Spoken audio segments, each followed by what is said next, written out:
Andhra Pradesh NGO సంఘం ఎన్నికలైతే ఈ నెల 31వ తేదీనైతే జరగనున్నాయి. దీనికి వచ్చే అధ్యక్షుడిగా విద్యాసాగర్నైతే ఎన్నుకోవడం లాంఛనంగా జరిగే అవకాశం కనిపిస్తోంది.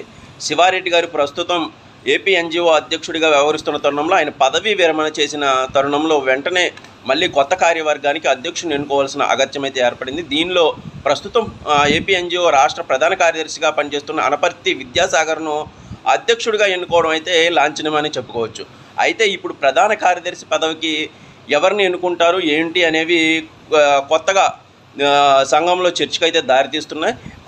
కొత్త వ్యక్తులు మళ్ళీ ప్రధాన కార్యదర్శి పోస్టుకి అయితే పోటీ పడుతున్నట్లయితే తెలుస్తుంది. కీలకమైన ఈ ప్రధాన కార్యదర్శి పోస్టును ఇప్పుడు ఎవరితో భర్తీ చేస్తారు అన్నది ఇప్పుడు చాలా కీలకమని చెప్పచ్చు. ఎందుకంటే ఏపీ ఎన్జిఓ సంఘం అనేది రాష్ట్ర వ్యాప్తంగా ఎక్కువ మంది ఉద్యోగులు ఉన్న సంఘంగా గుర్తింపు పొందింది. ఎప్పటికప్పుడు మన ఛానల్ను అప్డేట్స్ కోసం లైక్ చేయండి, అలాగే వీడియోస్ను కూడా లైక్ చేసి ప్రోత్సహించండి. Thank you.